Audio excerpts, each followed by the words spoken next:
I'm honored, truly, to be introducing Senator Armando Peter, who is our keynote for this luncheon today. I'm honored for various reasons. He's a leader in Mexico, representing the state of Guerrero, and elected to that post in 2012. He is affectionately nicknamed the Jaguar, and the reason for that, Jaguar, a very closely tied to the history of Mexico as an animal of honor. And he's known as a man, as a political leader of action, not just one who talks and makes a lot of promises, but one that actually takes action. Previously, he served in Congress, elected to that post in 2009, again representing the state of Guerrero. But he recognizes that he doesn't just represent the state of Guerrero. He actually has a shared constituency with the United States, the Mexicans living here in the United States, and started Operation Monarch, which he'll talk about today, to address the many of the proposals and the negative narrative that had been shared during the presidential election. He introduced legislation in September before the election to empower the Senate to take action if needed, if Trump were elected president and were to take actions that were of damaging to the country or to its people living abroad. The senator not only has introduced and started this Operation Monarch, but just recently, a week or so ago, introduced legislation to specifically, in response to some of the proposed initiatives from the new administration, to limit or protect Mexico's dependency on U.S. imports of corn that come from the state of Nebraska. And the state of Nebraska's #1 export market is Mexico. And what were to happen if Mexico stopped purchasing its corn from Nebraska? It would be detrimental to that state. The senator introduced this legislation to protect Mexico. This is one of many actions that we might see in the renegotiation of NAFTA and in the administration's policies in general. And something very important to include in today's conversation, where we've talked about who are the winners and losers of NAFTA, who are the winners and losers of renegotiating NAFTA, opening it up to possible retaliation and a trade war. What are those implications? You can see already that there are very serious ramifications. And I think this is important to include in today's conversation. And so with that, I would ask you to join me in welcoming Senator Armando Peter to the podium. I would like to present you what we think, what I think about the current situation we have with the U.S. I think it's very important to say to you guys who are analyzing what's happening to trade and what can happen to security and all of things that you are analyzing today. Because for me, I think there's the most important topic to analyze nowadays is the relationship in between the U.S. and Mexico. I think there's not anything more vibrant, more complex that needs to be analyzed than the relationship we have with the U.S. And we are having a very bad time in terms of understanding it. At least me in the Senate, I don't understand it very well. No, we had the two ministers, the one from the Secretary of State and the Minister for Homeland Security last week, and everything that's happening right now is uncertain. No, you would think that having these two important guys there would help in terms of generating a better way to understanding each other. But in my opinion, this didn't happen.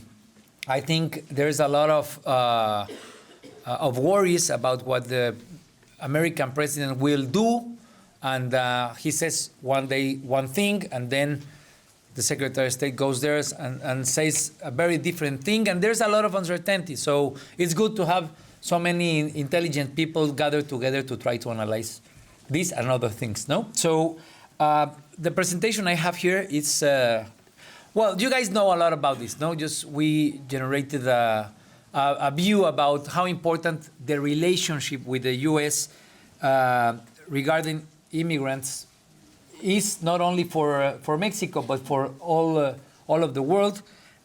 Immigrants founded venture funds, created 450,000 jobs and represented market capitalization of roughly $500 billion, no? Migration is important, what I'm trying to say. And now immigration is at stake. Everybody is, well, a part of the U.S. is saying immigration is not a good thing, or probably that's the sensation I have. I was in Arizona about 3 weeks ago, and there's this sense that there's attack on immigrants. Not only because of the new president. Of course, in Arizona, this has been happening for a couple of years. That's the place where Arpaio was famous for attacking Mexican immigrants mainly. The SB 1070 is from there. So what I would like to say is immigration is important for the U.S. The numbers say so. There's a lot of money produced because of immigrants. There's a lot of capitalization of this economy. There's, in my opinion, immigration is good for civilization. Hearing people from different places, knowing each other from different places, generates more civilization. But now there is a position in Washington that says probably that's not a good idea. So I think we need to understand that because, in my opinion, I used to study in the U.S. from 2000 to 2003, that I met Jeffrey Davido in Harvard. I met him there, now that I saw him. So the thing is that the whole speech I used to know about the United States was like hearing to other ways of thinking, trying to be comprehensive to different ways of thinking, and generating good things because of diversity. And in my opinion, that's what immigration does. Not only Mexican immigration, but immigration itself helps having a better understanding of humanity, no? But now there's a position very different from the thing I heard for decades about the United States. And I think, or my opinion is that ethical and moral leadership of the U.S. is based somehow in that way of seeing immigration. But now that's changing, no? Or the president of the U.S., the new president, does not agree with that view. I think that's the ethical and moral leadership of the U.S. is at stake because of that position. Probably not now, but in the future, in the coming future. And I just wanted to say that here. U.S.-Mexico, you guys know a lot of this, but U.S.-Mexico is very important, a very important relationship. I think there's no more complex or vibrant relationship than the one that Mexico and the U.S. have. We have 10% of our population here. Of course, that's because of the disaster we have in Mexico in different areas. I just want to tell you a story that recently I heard in Los Angeles of a woman from Oaxaca. Who we were talking, a couple of friends of mine, a couple of senators who designed are working at the Operation Monarch, which I'm going to talk to you about. We went to Los Angeles and we had this meeting with people from Oaxaca, especially. And this girl, this woman, told us, you know something, I am not afraid. I am not afraid of Donald Trump. I'm not afraid of his speech. I'm not afraid of what he's saying. I'm not afraid almost of anything because I came through the desert. I went for 3 or 4 days without any water. and then I had 2 or 3 jobs, and I didn't know the language, or I did a lot of things for about 20 years. And now my kids here have school. And you know what I am afraid of? I am afraid of going back to hell. What do you mean about going back to hell? Yeah, if you guys take me, if I have to go back to Mexico, that's for me going back to hell. Because in Oaxaca, I have no water, no drinking water. My kids have no schools. And probably if someone kills you there, nobody will even take a notice of that. So first I want to put this in a very clear position, because we in Mexico have a disaster in different areas that we need to fix, of course. And I think it's an important point of starting the discussion, because Mexico hasn't done a lot of things that we now need to do right now. No, probably the wall of Trump, or Trump's wall, is not made of bricks. It's made of mirrors, where you can see what we haven't done for a couple of years in Mexico, and that we now urgently need to do. If we have 12 million people back there, well, we need to give them employment. We didn't think about generating employments because we have the U.S. economy for generating them. Well, now that's over, probably, no? And that should be over. That should be over in terms of generating employments there in Mexico, and that should be over in terms of respecting human rights. But, well, that's not the thing I'm going to talk to you about. But I am very aware of this thing, of this situation, because Donald Trump and his speech is signaling a lot of things that if they change, well, they're going to make a very strong shift on a lot of the bases we have relied for the 2 past decades, no? NAFTA, 20% of our economy depends on NAFTA, no? Well, if it stops, if it ends unilaterally, we need to generate that 20% in Mexico, no? If the remittances are stop going to Mexico, and if our immigrants have to go back there, we need to get employments, as I was saying, and we need to generate a whole new way of analyzing the way Mexico is functioning. But of course, that's one thing we need to do, but in the same situation, we need to take care of the people that are here, no? If their human rights, their civil rights are attacked, if they get hostilized because of this new government, well, we need to do things in order to take care of their human rights, because they're humans, not only because they are Mexicans, because they are people, no? And they shouldn't be bullied. Their kids shouldn't be bullied in their schools, no? And I think that's the way we need to analyze the things. We haven't done a lot of things. Of course, we must recognize it. But the people who are here have rights as humans. And that's something I think we need to put on the table. What I'm trying to say is there's a new paradigm. Of course, the current position of President Donald Trump has said that Mexico is not a friend. Well, he had a lot of tweets saying that during the campaign. He hasn't said any more since he's the president, but he doesn't need to say it. He acts like that, no? He makes a very Trumpian position when he says, we're going to build the wall, no? And that's like an answer of President Peña Nieto saying, I'm going to see President Trump to see if we can renegotiate NAFTA, no? So that's the way Trump is acting. Last week, when he was going to send his Secretary of State, just one day before, he said that he was going to have somehow or some kind of military action against migrants, no? 15,000 people in the border taking care of the American security. And, well, what I'm trying to say is that's the way the U.S. is acting, or the government of the U.S. is acting. So I think Mexico should put very clear on the table what Mexico brings into the relationship, which is no es poquito, no? I think we bring a lot in a very important relationship, and Mexico hasn't put it very clear on the table, no? I've been very critic to the Mexican government when Peña Nieto invited Donald Trump to Los Pinos, to the presidential house, I took a, I don't know how you say cartolina. I took one of these, no, and I went to the Angel of the Independencia with 10 more people to say Mexico against Trump. I didn't like seeing my president with Donald Trump at the presidential house, as 95% of the Mexican people didn't like it, no? So I think the government hasn't been very assertive, very strong in putting very clear to the United States what we bring into the table. What we bring into the table?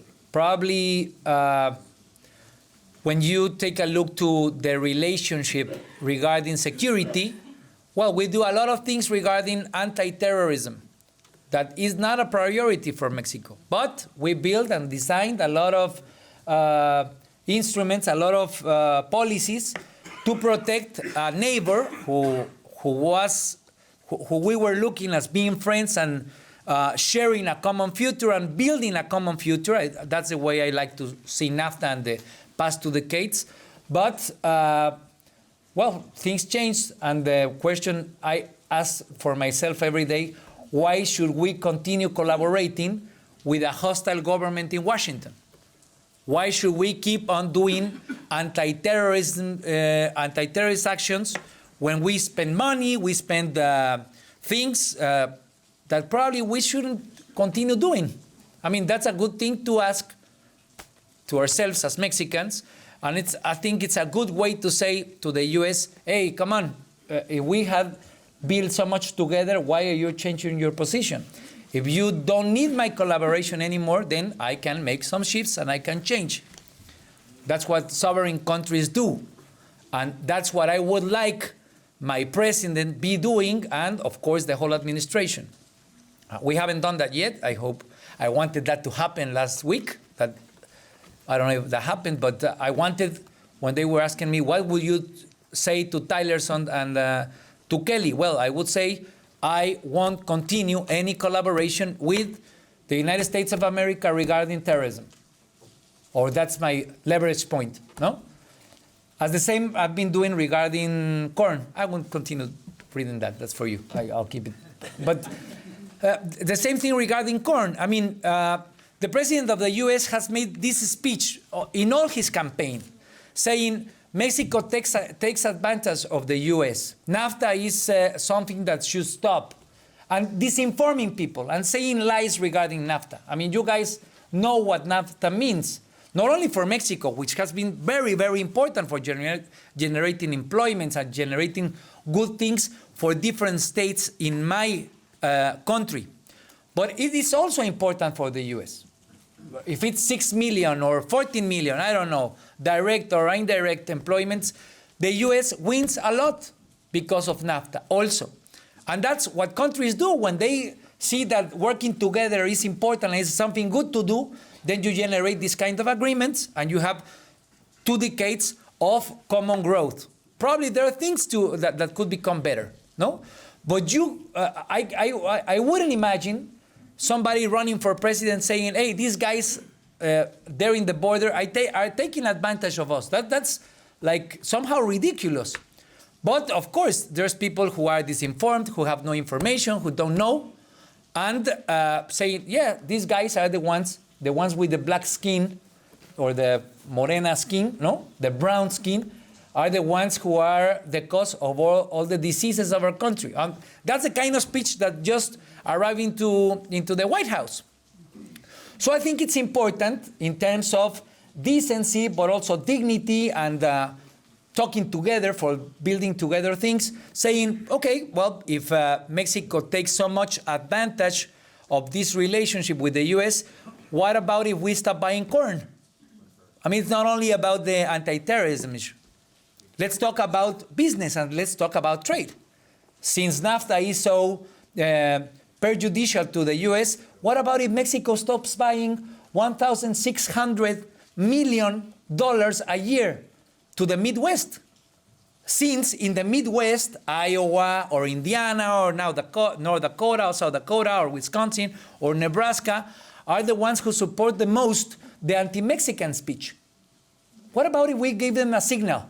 What about if we tell them, probably it's a better idea to buy it to Brazil, since it is cheaper. The interesting thing is that it's cheaper to buy it to Brazil. It's incredible, huh? If you buy it in Brazil and you bring it by ship, it's $10 less the ton buying it to Brazil than buying it to the US. Well, of course, we got engaged in doing business with the US because it was a common agenda, it was a common purpose, and it was a good bet to do. But now, probably it's interesting to say, what about if we buy it to Brazil? No? And that's a way we can make a shift regarding Latin America, which we have left alone as a country for so many years. And not only buying it to Brazil and to Argentina and to Canada, but also investing now again in Mexico. I used to be the Minister for Rural Affairs in my hometown, which is a very poor one. I'm from the state of Guerrero. Guerrero has been very famous in the last 2 years because the guys from Ayotzinapa, the 43 kids who were kidnapped, are from Guerrero. No? So I'm the senator from that state. It's a very complex one. It's a very poor one, but a very, very violent one. And we have like 100,000 hectares which could be used for generating corn that we don't use, that we don't give them money. And you have the same situation in Chiapas, or the same situation in Oaxaca, or the same situation in Sonora, or the same situation in Nuevo León, because we didn't spend much money for the last 2 decades in these things, because it was easier to buy it to the Midwest, to the Corn Belt, to the guys who now support the anti-Mexican speech. No? So I think it's as I said, I used to live in Washington, and I learned that this system works a little better than ours in Mexico. No? We want our system to work as good as yours works. But now we need to put it a prueba, no? We need to prove it. And it's interesting to generate this kind of position. So these farmers from the Midwest of the Corn Belt probably say, hey, didn't Donald Trump say that these guys were taking advantage of us? So then what's happening if they don't buy us the corn? So probably that's a good signal. And probably that's a good way to let them be interested in what Mexico means for a common relationship. And probably that's the best way, since Americans, if you hit them in the pocket, probably they're pretty more prone to get interested in issues. Not the ones from San Diego, but the ones from the Midwest, probably. So, and the thing is, probably it's a good way to say, hey, let's take a little more care about what we are doing now in Washington. And probably these farmers can make a call or send an email to their senator or to their congressman, and probably that's a good way to have a different impact in the relationship, which doesn't have to do only with the president of the United States and the Mexican president. It's a more complex thing. And here are people from the business, and here are people probably who have to do with the policies and with the academics. I think that's what we should be doing. That's why we designed Operation Monarch. Operation Monarch is a dynamic policy, a strategy that I'm sorry for saying but it was me, no?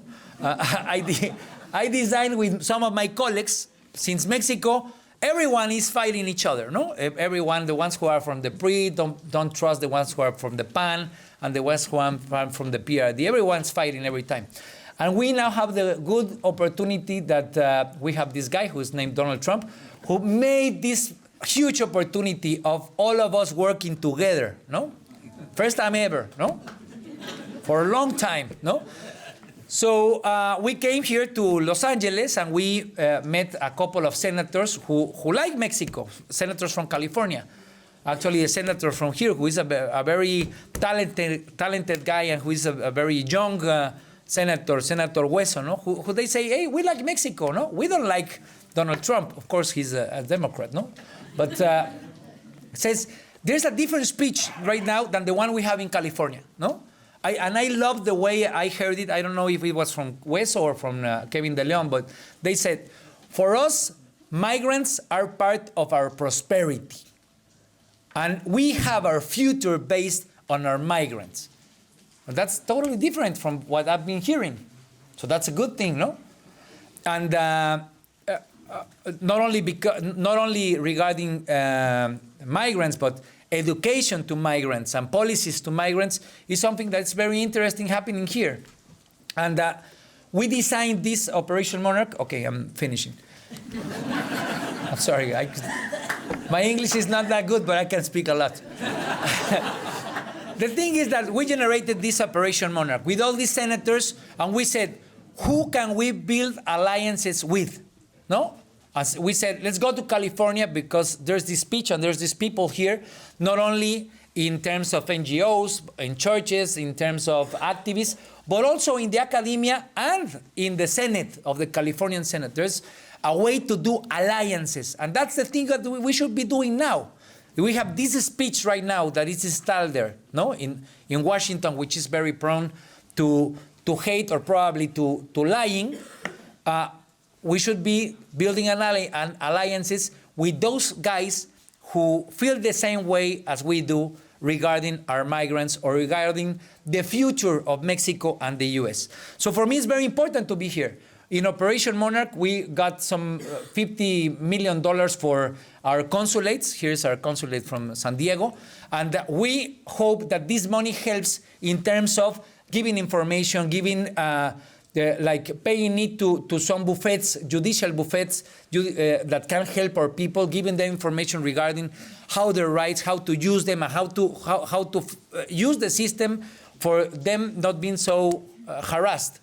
And tomorrow is a bill that we generated with the President Peña Nieto regarding education. As you guys know, Dreamers, if they go back to Mexico, their studies wouldn't be revalidated. And that's, you could be from Harvard or from USC or somewhere, best school in town, this one, USC. This one, right? Sorry, I studied at the Northeast, I'm so sorry. But anyway, this one, the best school in town, and if you went to Mexico, nobody would revalidate it. And it's like nonsense. We have right now the threat of people being deported, and these kids who are very precious in terms of human capital, they wouldn't get their studies revalidated. So that's something we've been doing. That's all about Operation Monarch, and we've been working with President Peña Nieto, since we right now need to be working all together. I'm pretty mad most of the time about President Peña Nieto and what he does, but I need to say in my public speeches that I support him regarding this issue. And but right now we need to work together, no? Our story is so bad regarding when we are not united. It's so bad regarding international affairs, no? That we need to be united. But the most important thing, and that's what I would like to close with, is be united with the people who love Mexico and U.S. relationship. Being united all together, doing alliances, building a common future. That's what I learned. That's what I like about being in San Diego or going to any place of a country I really love a lot. This one, the United States, no? But I don't like anybody saying that my country is aggressive to it. So, if we can build a common future, this is the place where it works, where businessmen, where politicians, where academics can think about it.